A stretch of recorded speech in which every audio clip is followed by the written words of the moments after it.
musical? Walang himala! Oh, okay. Ang himala ay... Magandang araw po sa inyong lahat. Sir JR po ng Usap-Usap University, and we are back na naman po sa ating regular episode. And for this particular one, this is quite different mga ka-U3 dahil po kung kayo po ay taga-subaybay po ng U3, noon pa man nagbibigay tayo ng mga religious video reaction mga ka-U3. But for this particular episode, it's quite different. I will be giving a reaction about the 10 na mga kasali po sa Metro Manila Film Festival ngayong 2024. And actually, we used to do this back then. You know, meron din po tayong mga luma po na mga video reactions patungkol po sa mga trailer lamang ng Metro Manila Film Fest. So, hindi po ako familiar sa iba. Ang trailer lang na napanood ko, I think, was The Kingdom ni Vic Soto. Pero yung 9 others, hindi ko pa po talaga napapanood. So, we'll be watching this for the first time and then I'll be giving my reaction on what I think, what the movie is, ano yung feeling ko. But of course, these are just first impressions mga kayo 3. Dahil nga po, syempre, trailer lamang yung pinapanood natin. Always remember na hindi mo talaga fully maiintindihan ang essence ng isang movie based on 1 minute and 30 seconds, something like that. So sa akin pong background sa pag-aanalisa, ako po ay isang ordinaryong mamamayang Pilipino na mahilig po sa mga pelikula. But I'll be very honest with you guys, I think the last time that I really enjoyed yung MMFF na mga lineup was in 2016. Hopefully for this year, because this is the 50th anniversary of Metro Manila Film Festival. So sana quality yung kanilang mga movies. So let's watch the first one here, and the breadwinner is, so starring dito si Vice Ganda at saka si Anthony Jennings at si Mariz Racal. So let's watch this. Ang saya-saya. Malamang may extend ulit ang kontrata natin.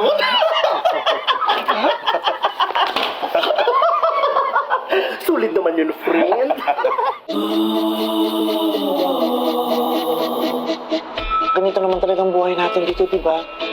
Walang guarantee. Pero huwag yung sukuan. Buhay OFW nga naman.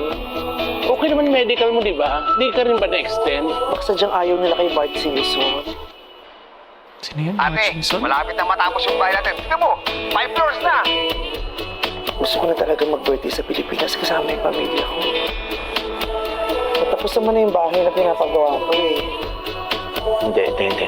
Hindi ito yung bahay namin.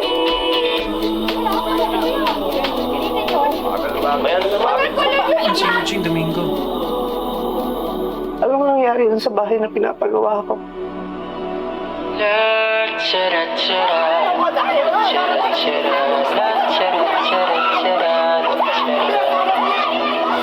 Mag-alala, ipikit ang iyong mata, tana. Pahinga muna, ako nang bahala. Labis mo sa labis ang iyong nagawa, mama. Pahinga muna, ako Sabi nila, breadwinner ako, pero bakit talunan ako ngayon? So that was the first one, very short of course, around 1 minute lang at saka siguro mga 20 seconds. That's quite new. I did not expect it. Akala ko po comedy siya, no? So dahil nga si Vice Ganda po ay very popular for comedic roles, pero for this particular one, ano pala, parang madrama pala yun, no? It's really based on reality. Isang OFW, I think initially sa trailer nakita natin na nagpagawa ng bahay. He was thinking na malapit na daw matapos, ano, dahil nga may video call pa kanina, no? Si Jong, di ba? Hilario. And then he went back to the Philippines. To his surprise, hindi nagawa yung bahay, and everyone was surprised also when he was there. So parang surprise siguro na pagbabalik, ano po. I think it will be a popular movie just because maraming fans si Vice Ganda, and sure po ako na papatok din yun. And I think this is a tribute to his mom, kasi kung di po ako nagkakamali, ang kanyang mama ay isang OFW. So anyway, another one, ang next naman po is The Kingdom. So let's watch this.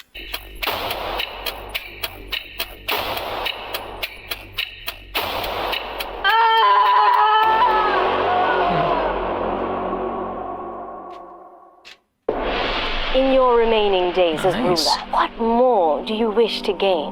Magkabilaan ang mundo. Only for the kingdom to continue to prosper in the hands of my chosen successor. Magkabilaan ang mundo. Paano tayo babangon kung may gumagana siya sa paghihirap natin? Hindi ko pa nasanay. Baka yun nga malilo eh.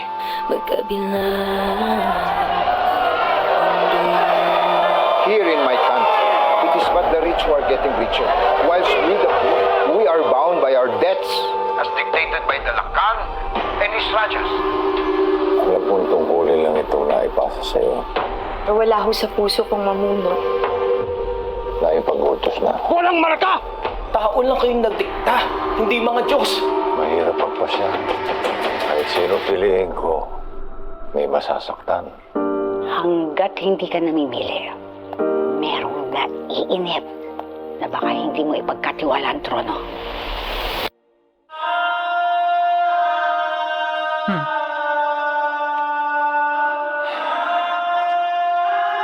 Wow, nice. Ang ginto.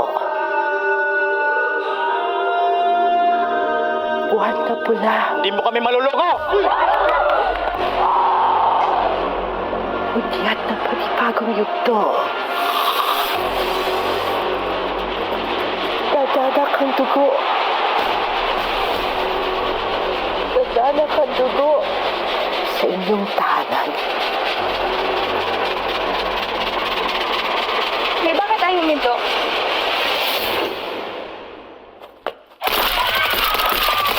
Ikaw ang aking katiwalang binasbasan. Isa akong tinatwa, walang tinta sa balat. Bakit yung bibili ng anak niyo sa isang tulad ko? Wala sa tinta ng katawan ang pinta ng puso.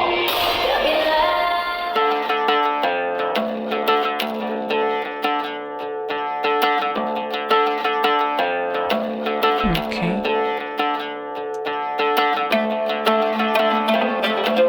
Nice. Action.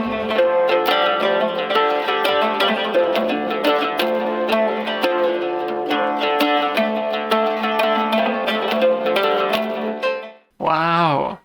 So, I think sa set design pa lang nakikita niyo yung production value din ng show na yun, no? Sa The Kingdom, the movie, I should say. Ang ganda ng CGI kanina kasi it shows to us yung Ancient Kingdom. Kung di po ako nagkakamali sa The Kingdom, it was a kind of reimagining what could have been for Philippines if hindi tayo na colonize, mga ka-U3. Ang naintindihan ko po doon is naghahanap nga po ng successor, si Vic Soto. Si Vic Soto, I'm guessing, is yung Lakan or Raja, ano po. And katulad nga po na nasabi ko, so walang kumaga foreign influence. So actually, it's very reminiscent. Yung kanyang fashion kanina, parang si Sultan Bolkiah ng Brunei. So I think this will be an interesting one. Although if Sid Lucero was the evil guy there, I think it will be a nuanced na characterization. Kasi kung pansin niyo yung magkatabi sila ni Vic Soto kanina, when he was looking at Vic, hindi siya ganun ka-fierce eh. So I'm not sure if he's really truly that evil or maybe he just underacted. I don't know. But I'm excited. I think this will be also a very good movie to watch. Pero mamaya po, I will try giving you the scores no, out of 10. So that was The Kingdom, number 2. Let's go to number 3.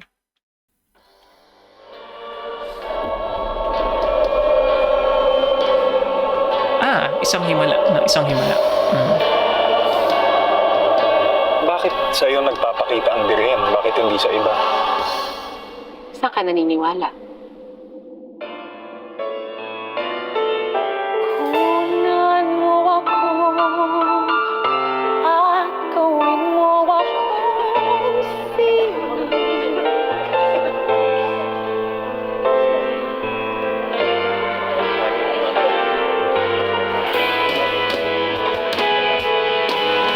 Kunan mo ako at gawin mo akong sining. Gawin mo akong immortal.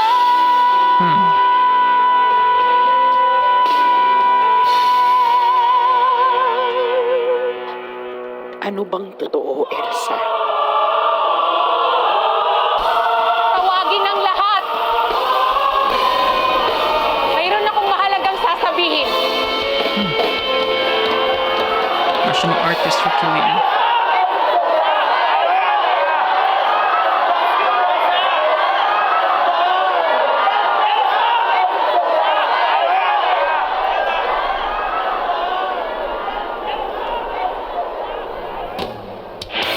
Walang himala. Oh, musical? Walang himala. Oh, okay. Ang himala ay nasa Musical siya. puso ng tao. Ang himala ay nasa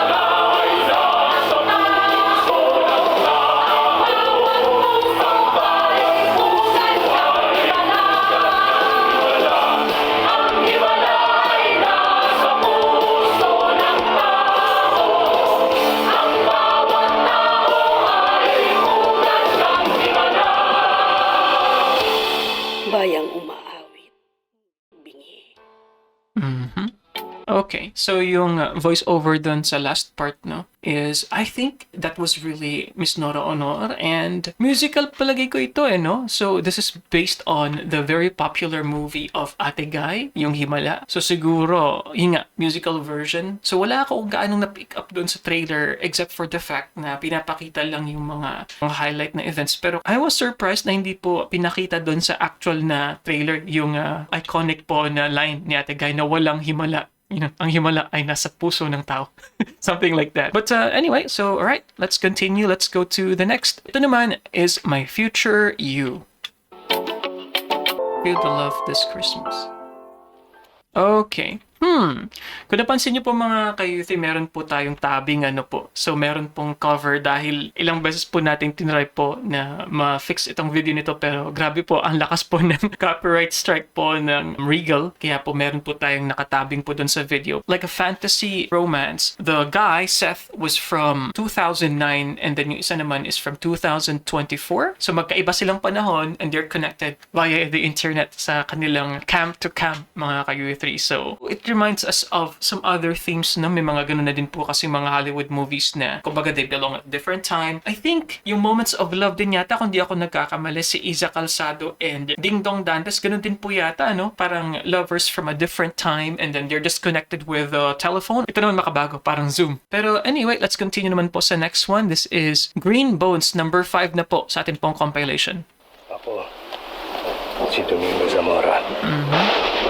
Hindi ako mabuting tao. Dennis Trailer. The court finds Domingo Zamora guilty of the murder of his sister Joanna Zamora Pineda. Sister o Jamie Pictures. Si Domingo Zamora sa mga presong ililipat sa San Fabian Prison and Penal Farm, ang pinakamalaking prison island sa labas ng Metro Manila.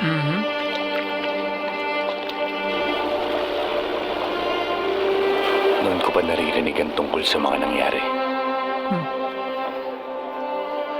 Nice shot. May dahilan kung bakit Domsaltik ang tawag sa kanya. Domsaltik. Mula pa sa sentral hanggang malipat siya dito sa San Fabian, malinis ang record ni Zamora. Nakahanda na lahat ng sinasabi mo sakaling hindi ka maparole. May kutubo ko na nagbabalak na usang tumakas. Totoo. Binasa ko rin yung file mo. Alam ko na rin kung bakit galit na galit ka sa mga mamamatay tao.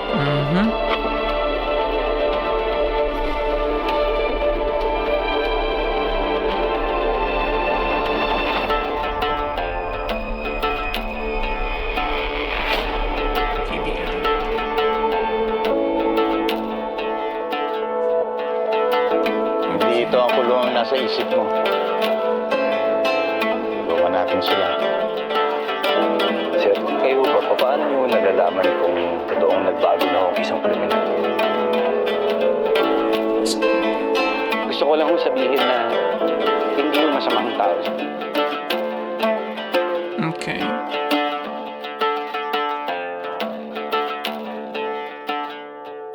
I know you're hiding something.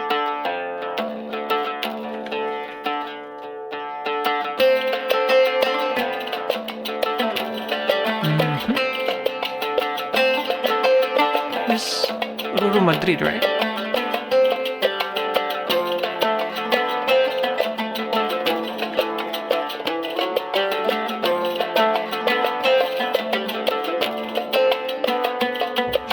Chance can earn freedom.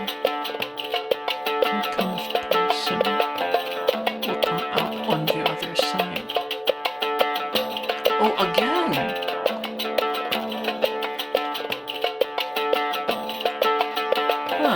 Bikini ulit, no? Dalawa, wow! Easy.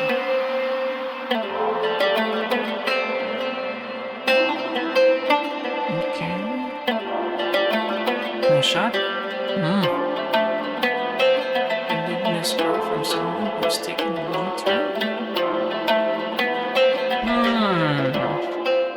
Oh, wow. I think I like this too, Green Bones. So, parang may konting misteryo mga ka-Yuthi, ano? Kasi so far sa trailer. So, syempre, dahil may limitation sa communication si Dennis Trillo, yung kanyang role nga dito na hindi makapagsalita, gives us the feeling na there's something more. You know, we have to understand what's his real message, no? Dahil, syempre, yung mga gestures lang ang kanyang ginagawa, yung kanyang sign language lamang yung kaya niyang gawin, di ba po? Very interesting. And then, there's this other person. So, si Ruru Madrid naman is a kind of officer na doon po sa jail, ano po, 2 men, and they have, I think, interesting backgrounds. So, Green Bones. Ano kayang totoong mangyari sa story na ito, no? Dahil, para sa akin, medyo bitin, pero just enough to make us curious. Yan. So, maganda rin yung mga shots, syempre, dahil GMA Pictures din po yan. Next one here is Hold Me Close.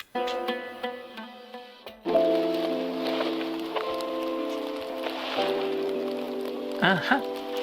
Okay lang. Carlo. Okay lang ako. Oh, si Julia. Okay. Anong ginagawa mo? Don't tell me hindi rin makapagsalita. May espesyal akong Okay. abilidad. Nasisense ko kung magdadala ng sakit o saya ang isang tao sa buhay ko. Kahit di ko design. Sa akin, anong nasa-sense mo? Wala pa rin. Wala kang magiging kabuluhan sa buhay ko. Neutral lang. Iniwasan mo ba ako? Hindi ako umiiwas. Ano ba kasing meron? Aasta ka na parang ayaw mo sa akin, pero ine-entertain mo naman ako. Tapos randomly, hinahawakan mo ko kung saan-saan, sa kamay, sa pisngi. Sabihin mo na lang sa akin kung ayaw mo sa akin o hindi. 2 araw pa lang tayo magkakilala. Ano bang klaseng tanong yan? Relax lang kayo dyan, akong bahala. Okay, gusaymat! Ginagawa mo ba yan lahat para lang maging positive ka? Hindi ko lang kasi matanggapin na wala lang ako. Gusto kasi kita eh.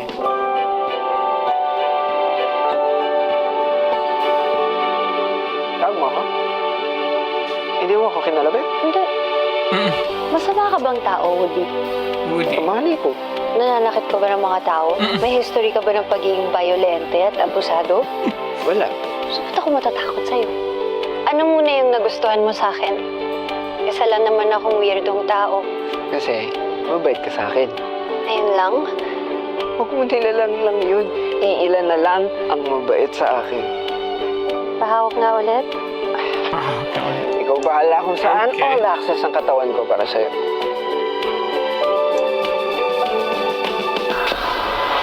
Ate, sabihin, hindi ko alam anong mali. Ang hiling mong tumakbo. Imbis na harapin mo yung gusto, tinatakasan mo. Tatanggapin ko na lang lahat na walang nagmahal sa akin. Na walang magmamahal sa akin hanggang sa mamatay. Drama naman nun. Sorry. Alam mo, kasalanan. Sabi na abilidad mo meron eh.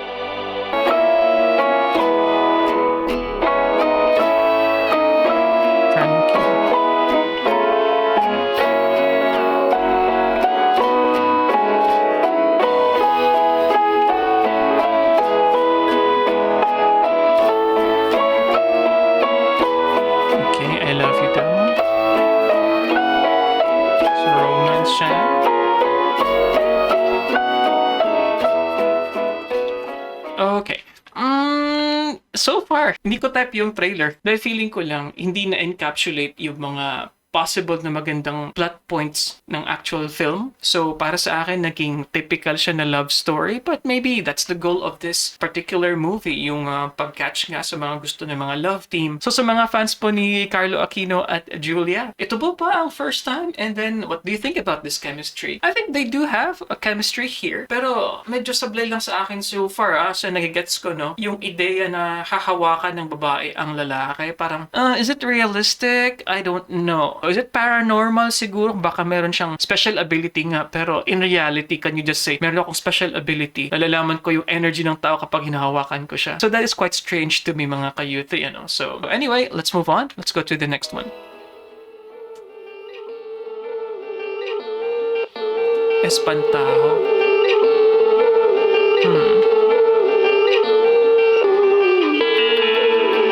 20 years of quantum films.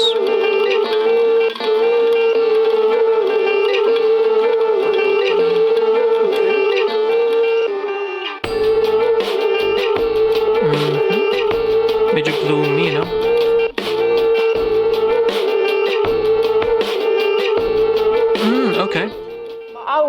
Jesus ko, lingapin mo ng mahabaging mong mga mata ang kaluluwa ni Pablo. That is scary. May crow din kanina sa The Kingdom. Anong ginagawa ng mga legal na yan dito? Gusto ko nang ibenta ang bahay na ito. Tita, teka lang ho. Eh, paano po kami? Saan po kami titira? Halos 3 dekada kayong hindi nagpakita. Nung magkasakit si Pabling, hindi dumalaw ang mga anak mo. Ang pinag-uusapan natin dito ay ang karapatan ko bilang ina at ang karapatan ng mga anak ko. Anak rin po ako. Sampid ka lang dito. Huwag mong matawag-tawag na sampid ang anak ko!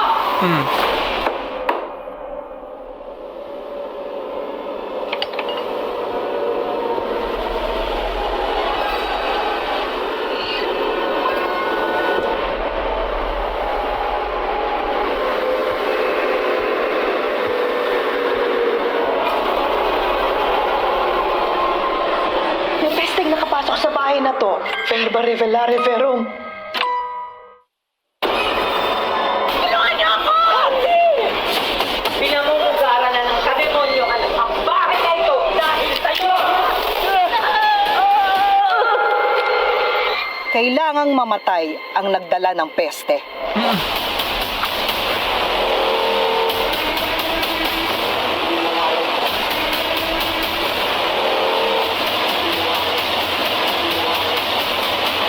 Eugene Domingo din. Nay, tignan mo.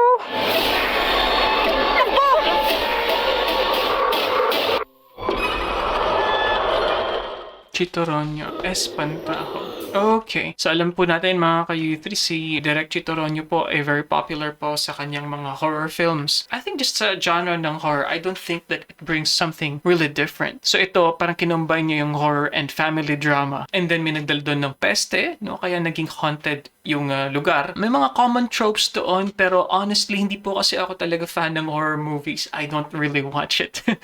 Ang pinakahuli po na horror movie na talagang pinanood ko ng buo is high school pa po ako. Yun po yung The Grudge Ju-on, yung Japanese po na movie. And after that, I had a terrible nightmare. So pagkatapos po, ayoko na. Takot na po ako. And for others, I do understand. Cathartic po kasi I understand if they like horror movies. I think this is for you if you really like one. But of course, I'll be giving my rating later on, just based on the quality of its storytelling so far as we saw sa trailer. So let's continue here. The next one, ito po, R13, Strange Frequencies.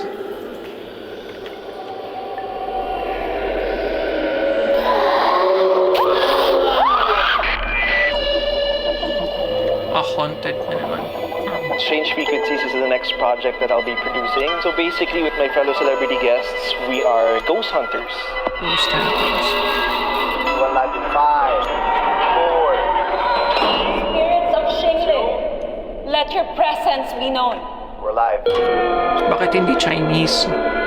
Bakit nag-English? EMF is going off. This place is bad. Alam niyo, umalis na tayo.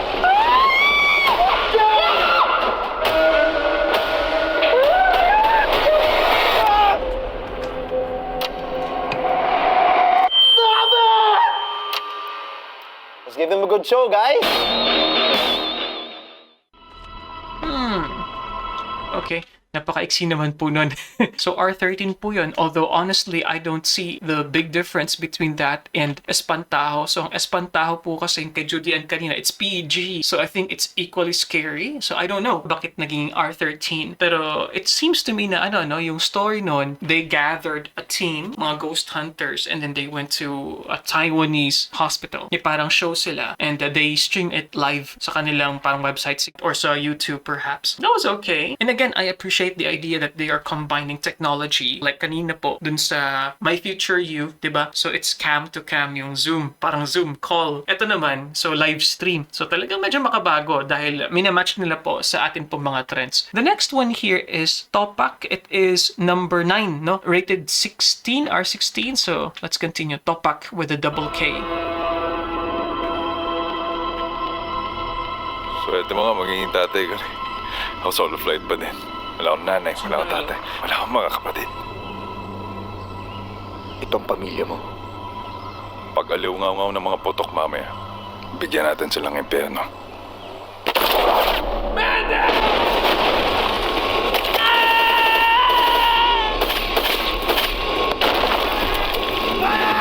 Dito kami binabaon lahat, pero... Minumuto talaga ako ng tropa. Ano naman katarantaduan yung ginagawa mo, ha? Paano kung di ako dumating doon, ha? Akala ko ba tapos ka na doon? Paano kung di ako dumating?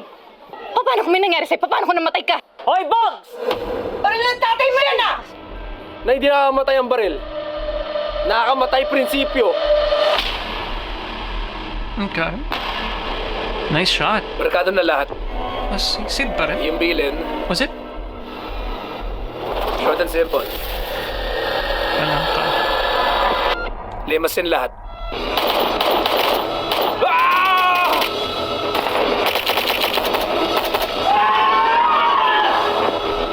Susunod na yata sila, bilis! Bilhin mo, bilis! Trespassing kayo, labas. May mahaba na kasi sabi niya, sige na tulungan niyo kami. Pare, babaan mo na yan. Pulis kami. Kung ayaw mo sila bigay sa amin, magkakanta leche-leche tayo dito. Pwede magkanda leche-leche na.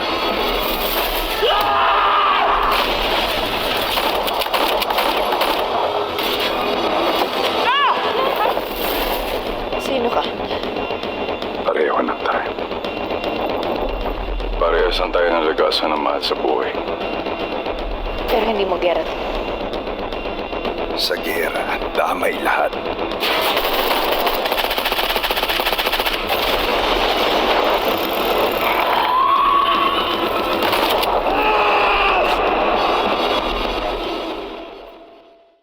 How do I feel about that? So, hindi ko gaanong maintindihan yung storyline nun. So, it seems they are being chased, sina Julia, and then yung sa police nga is sina Sid, and then si Arjo is what? A kind of gangster? And then they are protecting Julia in the end? I don't quite understand the storyline just based on the trailer. So, mga kayuthi, hindi ko po binasa yung synopsis ha. Liban lang po sa The Kingdom, yun lang po kasi ang nakita ko sa Facebook. Pero ito po, no idea for Topak. But honestly, it was not very impressive for me. I feel na may mga parts ng line na medyo pilit. But well, let's continue. Still have one more. The last one here is The Uninvited or Uninvited. Vilma. Eva Candelaria. I knew there was a reason kung bakit kita nilapitan. Anong ginagawa mo dito, Eva?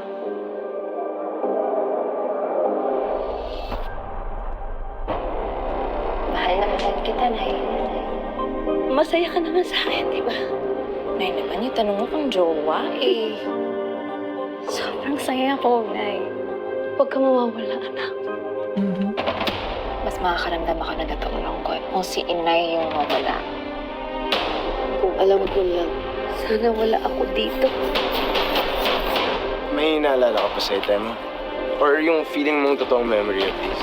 My dad, he's a freak show. Milaway silang lahat. Gusto na uwi?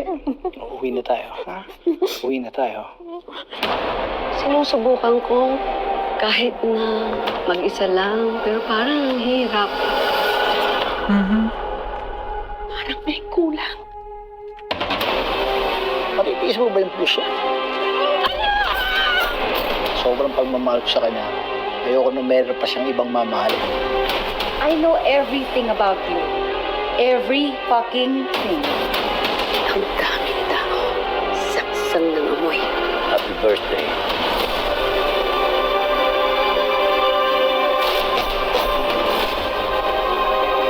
Matagal ko na pinaghandaan ito. It's a revenge. Pagkatapos ang ginawa rin, tatahimik ka ba? Tandaan mo mabuti ang pangalan ng taong papatay sa'yo.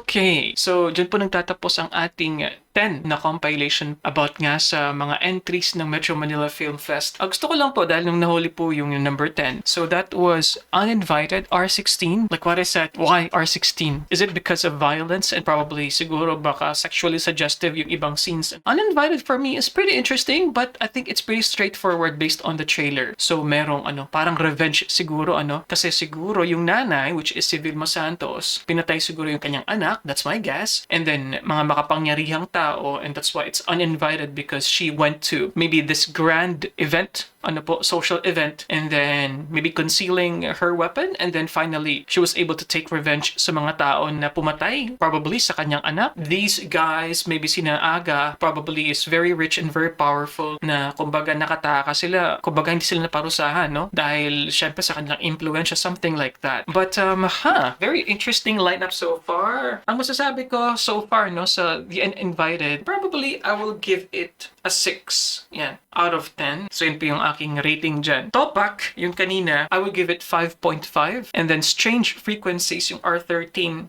6.5. Next one is Espantajo, only 6. Hold Me Close, I would give it 5. And then Green Bones, I would give it 8 out of 10. My Future You, I'll give it 6. Isang Himala, I would give it 5.5 dahil hindi lang talaga ako fan ng musical. The Kingdom, 7.5. And The Breadwinner is, I would give it 6.5 mga ka-U3. Inuulit ko, ito ay based lamang po sa trailer na napanood ko. And syempre, nakita natin doon yung mga cinematography, yung mga feeling mga shots nila, at saka mga linyahan. So, ito po ay impression lamang. So, nandun pa rin po sa inyo mga ka-U3 ang desisyon kung papanoorin nyo o hindi. Pero dahil nasa top list ko ang Green Bones, for sure I'll be watching this, I have to say. And then maybe The Kingdom also dahil po sa unique idea nga po na nagkaroon ng isang gobyerno na reimagination nga po na hindi tayo na-colonize ng Amerika at ng iba pang mga bansa. So ano pong masasabi niyo mga ka-U3? Sa alin po sa mga pelikula ng Metro Manila Film Fest ang posible niyong panoorin or para sa inyo interesting or maganda yung konsepto? So please comment below mga ka-U3. Let us make the comment section interactive. Na-miss ko rin po gumawa na ganitong content dahil ito po yung ginagawa ko rin po dati. And if you like these kinds of episodes patungkol po sa mga informative na mga reaction po natin, you can click subscribe here. You can also watch this video over here and this playlist over here, and I'll see you guys next time. Peace! Bye-bye!